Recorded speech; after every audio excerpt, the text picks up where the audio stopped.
भुटानी मानवाधिकारवादी नेता टेकनाथ रिजालले लेख्नु भएको निर्वासन पुस्तकको अब हामी 11औं अध्याय वाचन गर्दैछौँ। शनिबार बिदाको दिन थियो। क्याबिनेटबाट मेरो निष्कासन र ममाथि छानबिन समिति गठन भएपछिको पहिलो शनिबार। मसँग कुनै खास काम थिएन।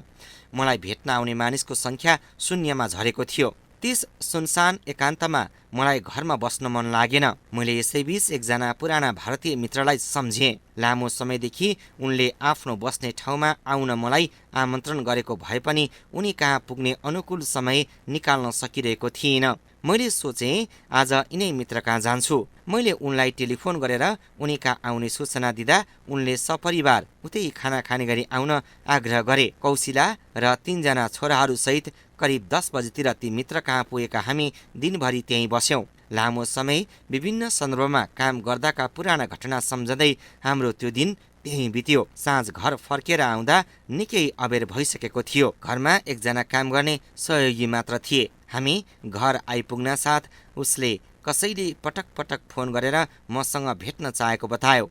मसँग सम्पर्क हुन नसकेपछि आउन साथ नबिर्सिकन फोन गर्न लगाउनु भनेर एउटा फोन नम्बर छोडेको रहेछ। मैले त्यस फोन नम्बरमा सम्पर्क गर्दा थाहा भयो मलाई दिनभरि खोजी गर्ने मानिस उपगृहमन्त्री दागो छिरिङ रहेछन्।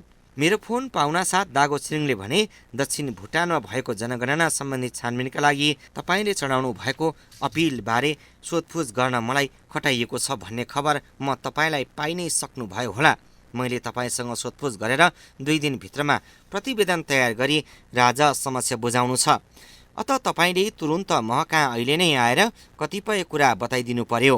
यति भनेर दागो छिरिङले मेरो जवाबको प्रतीक्षा समेत नगरी टेलिफोन राखिदिए। दागोसँग टेलिफोन सम्पर्क हुँदा साँझको 7:30 बजेको हुँदो हो। थिम्पू सामान्यतया यति बेलासम्म सुनसान भइसकेको हुन्छ।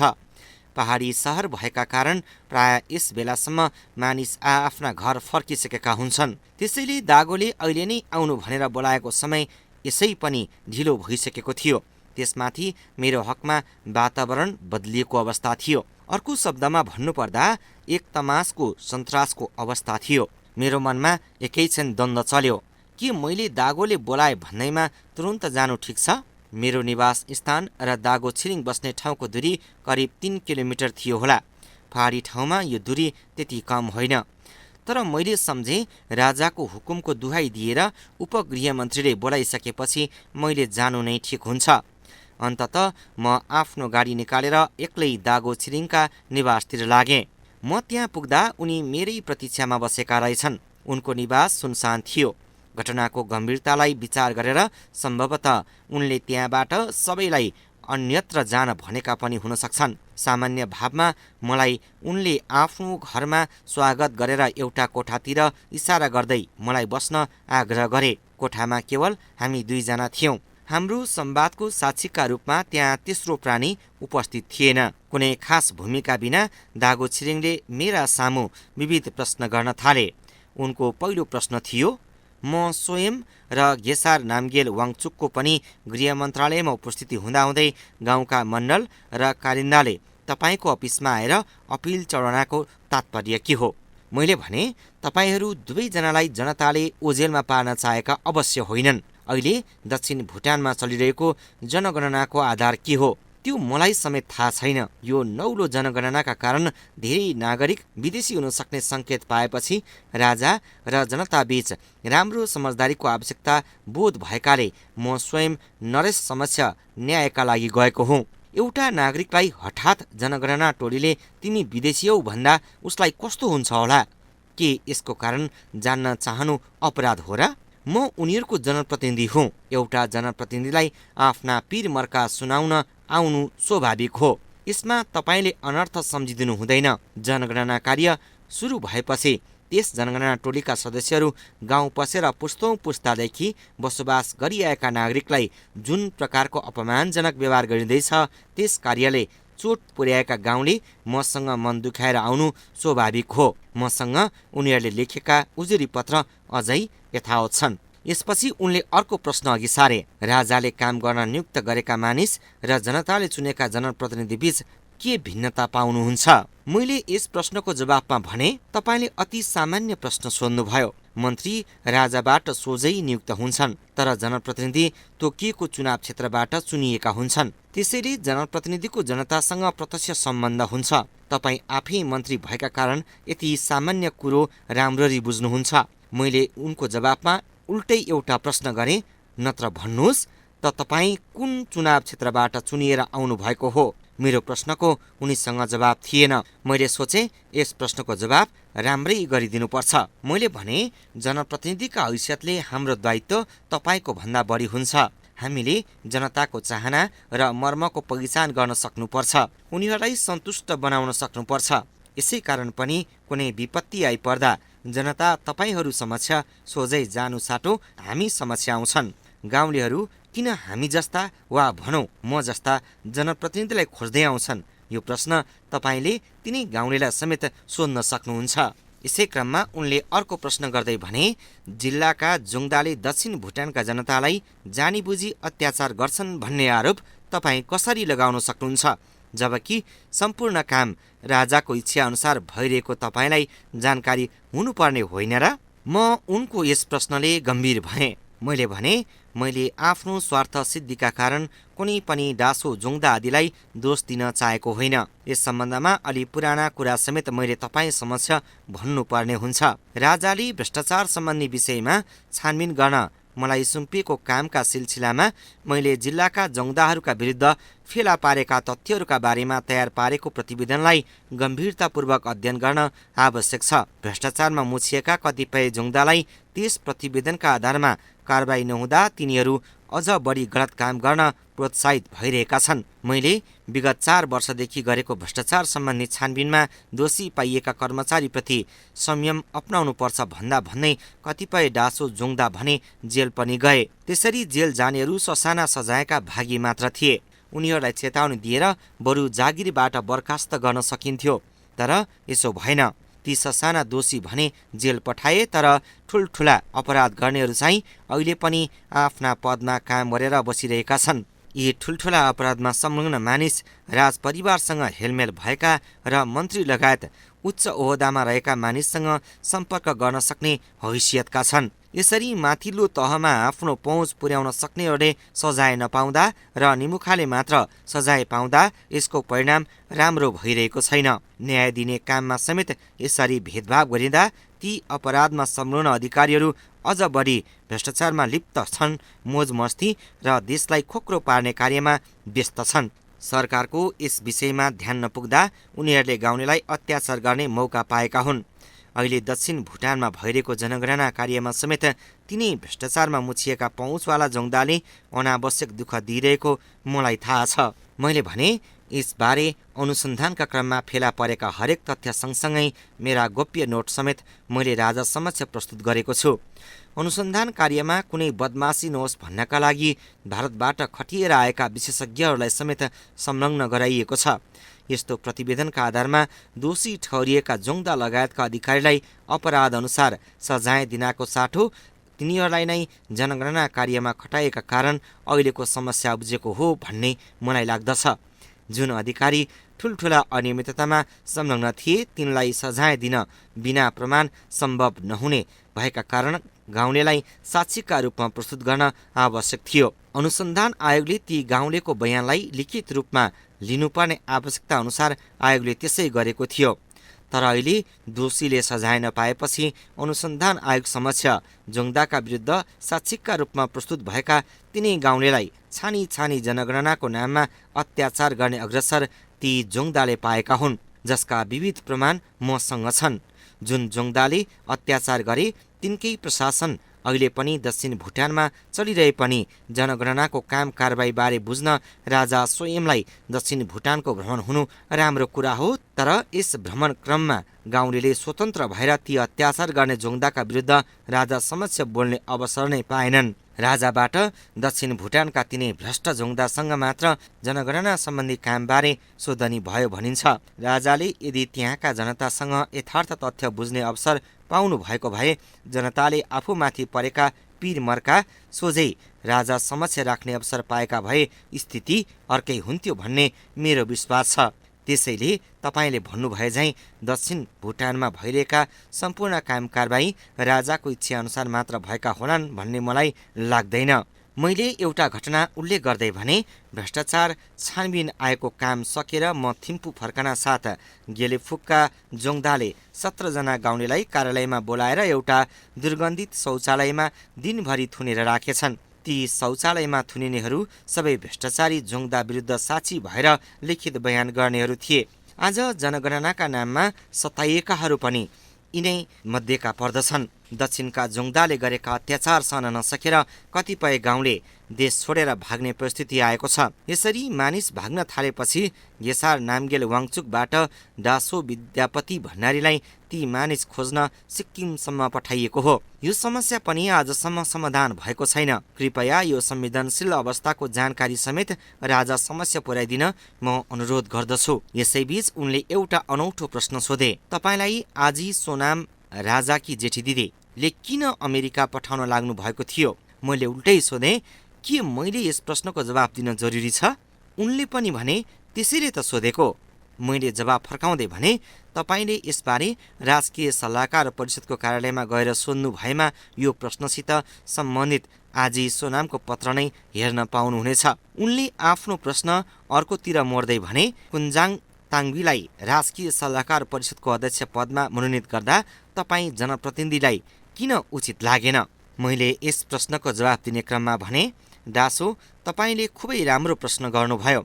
कुन्जाङ ताङबीलाई त्यस गरिमामय पदमा मनोनयन गर्न खोजिएको कदमलाई विरोध गर्नु हाम्रो सैद्धान्तिक कर्तव्य थियो। राजाले निकै गम्भीरतापूर्वक लिएको भ्रष्टाचार निवारण छानबिन सम्बन्धी प्रतिवेदनले कतिपय जोङदालाई भ्रष्टाचारको गम्भीर घटनामा संलग्न भएको पाएको छ। प्रतिवेदनले दोषी भनी किटान गरेका मानिसको मुद्दा अझै छिनिएको छैन। प्रतिवेदनले दोषी भनी ठहर गरेका तर सजाय नपाएका कतिपय जोङदाले मलाई दागा धरेका छन्। मलाई मात्र होइन, छानबिन आयोगका कतिपय सदस्य समेत ती भ्रष्ट जोङदाको आँखाको तारो भएका छन्। यिनै भ्रष्ट जोङदा मध्येका एकजना प्रमुख व्यक्ति हुन् कुन्जाङ ताङबी महोदय। अब तपाईँ नै भन्नुहोस्, हामी जनप्रतिनिधिका अध्यक्षका रूपमा यी मानिसलाई हामी कसरी स्वीकार गर्न सक्दछौँ? हामीले 4 वर्षको अथक मेहनतपछि छानबिनका क्रममा दोषी पाएका मानिसले राजा र हामी जनप्रतिनिधिका बीचमा एउटा महत्त्वपूर्ण पद ओगटेर बस्दा के उनले त्यस पदप्रति न्याय गर्लान्? मेरो यो प्रश्नको जवाब भने दागो छिरिङले दिएनन्। उनले अर्को प्रश्न अघि सारे, भारतीय राजदूत दयालजीसित तपाईँले भेट गर्नुभएको रहेछ। वर्तमान राजनीतिबारे उहाँको मत कस्तो पाउनुभयो? दागो छिरिङको यो प्रश्न मात्र थिएन, म माथि लगाएको आरोप पनि थियो। म यस प्रश्नले केही झस्के पनि, तर संयमित हुँदै मैले उनलाई भने, वर्तमान समस्याका सन्दर्भमा भारतीय राजदूतसँग मेरो कुनै सम्पर्क वा सम्बन्ध छैन। राजा समक्ष यो प्रसङ्ग जसले उठायो त्यसको जवाफदेही तिनै व्यक्ति हुन्छन्। मैले अगाडि भने, बरु मैले त दक्षिण भुटानका 1 लाख मानिसलाई गैर भुटानीको आरोप लगाएर देश निकाला गर्न तपाईँले राख्नुभएको प्रस्तावबारे तपाईँ र भारतीय राजदूतबीच कुराकानी भएको चाल पाएको थिएँ। यति भनेर मैले दागो छिरिङ र भारतीय राजदूतबीच केही दिनअघि भारतीय राजदूतावासमा सम्पन्न बैठकको माइनट उतार गरेको दस्तावेज उनी समक्ष प्रस्तुत गर्दै भने, यस विषयमा छलफल गर्न र कुन आधारमा यस्तो गलत सूचना तपाईँले भारतीय राजदूतावास समक्ष प्रस्तुत गर्नुभयो भनेर सोध्न बरु म तपाईँ समक्ष आउन खोजिरहेको थिएँ। वास्तवमा भारतीय राजदूत र दागो छिरिङ बीच सम्पन्न 30 संवेदनशील बैठकको माइनटको एक प्रति गृह मन्त्रालयका एकजना कर्मचारीले नै मलाई उपलब्ध गराएका थिए। दागो समक्ष मैले त्यही दस्तावेज प्रस्तुत गरेँ। यो दस्तावेज देख्न साथ दागो छिरिङका अनुहारमा अँध्यारोपन छायो, तर उनले यस दस्तावेजबारे थप कुरा गर्न चाहेनन्। बरु अर्को प्रश्न अघि सारे। उनले भने, लोछाम्पा समुदायका जग्गा जमिन कब्जा गरेर अन्य समुदायलाई वितरण निदो राजाले गर्नुभएको छ भन्दै हिँड्नुहुन्छ रे। तपाईँको यो भनाइको तात्पर्य के हो? अहिले भू सर्वेक्षण सम्बन्धी जे जस्ता क्रियाकलाप देशमा भइरहेका छन् त्यसका आधारमा मभित्र यस्ता आशंका उब्जिएको हो। यस्तो सम्भावना देखिएका कारण नै मैले यो कुरा भनेको हुँ। मेरो जवाब सुनेपछि उनले थप जिज्ञासा राखे, तपाईँले अहिले पनि दोहोरो भू सर्वेक्षणको कुरा उठाउनु भयो। यस विषयमा तपाईँको चित्त नबुझ्नको कारण के हो? दोहोरो भूसर्वेक्षणका कारणले मेरो चित्त नबुझेको स्पष्टीकरण दिँदै मैले भने, यसले मलाई मात्र चित्त दुखाएको होइन, सम्पूर्ण पीडित देशवासीले यस कार्यबाट चित्त बुझाएका छैनन्। स्पष्ट भन्ने हो भने जनताको स्वामित्वमा रहेका जमिनको दोहोरो नापी आवश्यक छ भन्ने तथ्य समेत सरकारलाई थाहा थिएन। जनप्रतिनिधि मार्फत नै यो कुरा पहिलो पटक संसदमा उठेको हो। जनप्रतिनिधिले यसो भन्नको कारण के हो भन्ने बारे सबैले प्रश्न हुन जरुरी छ। मैले त्यसको व्याख्या गर्दै उनलाई भने, वास्तवमा 60को दशकमा गरिएको पहिलो भू सर्वेक्षण वैज्ञानिक थिएन। जनताले जति जमिन ओगटेर बसेका थिए, जति जमिनमा खेतीपाती गरेका थिए, जसको 4 किल्ला उल्लेख गरेर सरकारले जनताका नाममा पञ्जीकृत गरिसकेको थियो, त्यस्तो 4 किल्ला भित्रको जमिनको नापीमा खटेका कर्मचारीका लापरवाहीका कारणले धेरैजसो ठाउँमा क्षेत्रफल गडबड भएको शङ्का भएपछि थप नापीका लागि जनप्रतिनिधिले सरकार समक्ष नापी दोहोर्याउने आग्रह गरेका थिए। जनप्रतिनिधिको यस अनुरोध अनुसार सरकारले नापी त गर्यो, तर आफ्ना कर्मचारीले पहिले गरेको गल्ती सच्याउनको साटो जनताले भएको जमिनको वास्तविक क्षेत्रफल उल्लेख गरिदिनुको साटो 60को दशकमा गरेको गल्तीलाई दोहोर्याउँदै जमिनको पछिल्लो पट्टामा जति क्षेत्रफल उल्लेख भएको छ त्यही नै मात्र सदर गरी बाँकी जमिनलाई बदर गर्ने नीति लियो। यसो गर्दा वर्षौं वर्षदेखि जमिन भोगिआएका र पहिलो नापीमा पञ्जीकृत भएका जमिनमध्ये धेरैजसोले आफ्नो जमिन गुमाउनु परिरहेको छ। यसरी गुमेको जमिन सरकारले कब्जामा लिई जनतालाई अन्याय गरिआएको छ। मैले भने, मेरो चित्त नबुझ्नको कारण यही हो। सरकारले यस संवेदनशील विषयमा राम्रो निर्णय गर्न उचित हुन्छ। प्रश्नोत्तरको क्रम लम्बिँदै गइरहेको थियो। दागो छिरिङ पनि मलाई यसरी बयान लिन पाएकोमा सम्भवतः दङ्ग थिए। म समेत उनलाई आफ्ना कुरा सुन्न नपाउँदा अप्रसन्न थिइन। दागो छिरिङ भुटानी सत्ताका एकजना प्रमुख षड्यन्त्रकारी मध्ये हुन् भन्ने म राम्रो जान्दथे।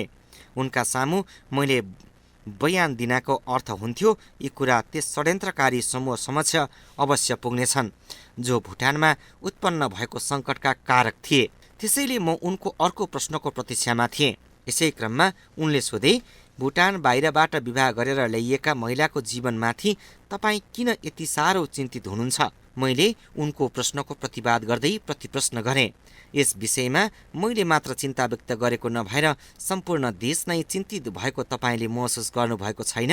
हिजो विवाह गरेर भुटान ल्याइएका महिलाका कोखबाट जन्मिएका सन्तान स्वतः नागरिक हुने कानुनी प्रावधान थियो।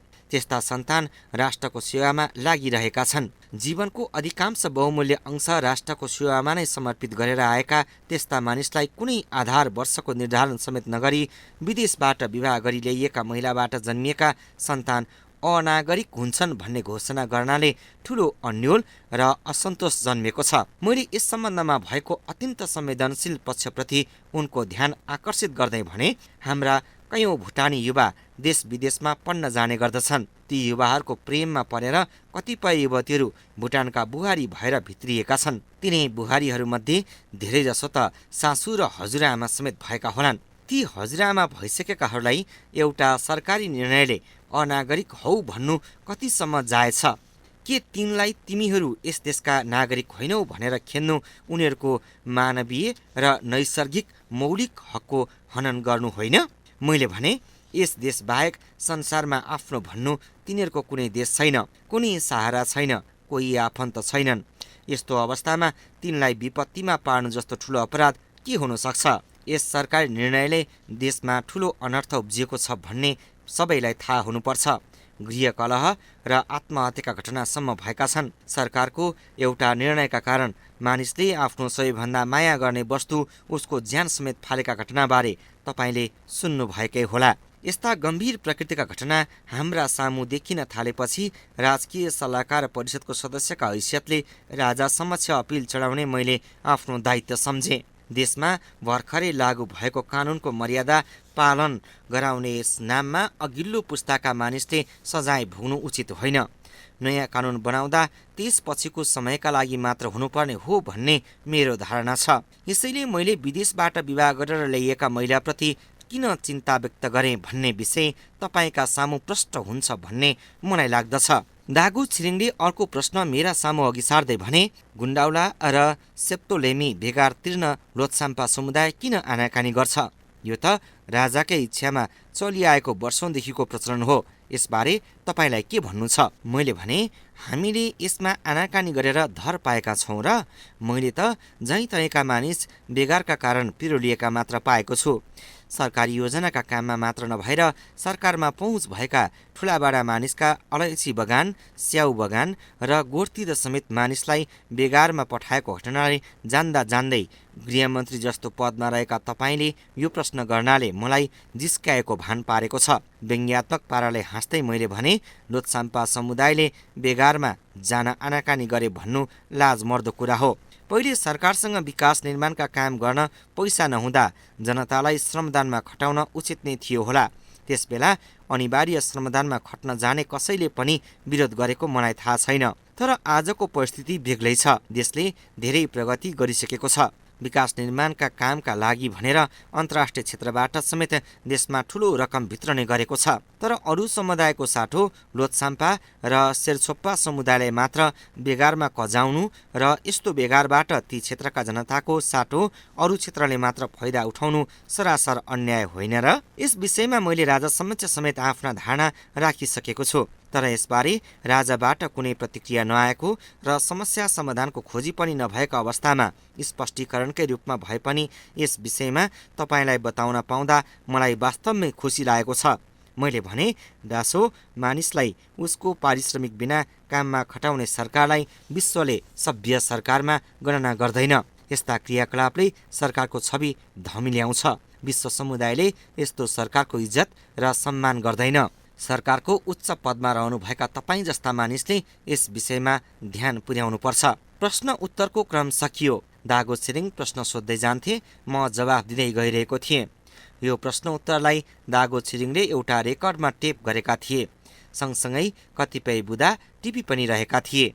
सवाल जवाब सकिँदा मध्यरात भइसकेको थियो। प्रश्न उत्तरका क्रममा टिपिएका बुदाका कागजको किनारमा दागो छिरिङले मलाई हस्ताक्षर गर्न आग्रह गरे। मैले पनि उनले भनेअनुसार हस्ताक्षर गरिदिए। मलाई थाहा थिएन कुन प्रयोजनका लागि यो बयानको नाटक मञ्चन गरिँदैछ।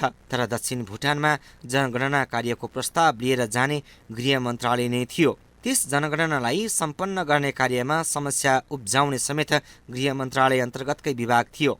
निष्कर्षमा भन्नुपर्दा सम्पूर्ण जनगणना कार्य र त्यस जनगणना कार्यबाट उब्जिएको समस्याको जिम्मेवार स्वयं गृह मन्त्रालय थियो। म त्यही गृह मन्त्रालयले गरेका अन्याय अत्याचारका विरुद्धमा राजा समक्ष अपिल गर्न पुगेको थिएँ। मलाई यो कथित छानबिन गरिनाका कारणका पछाडि त्यही अपिल थियो।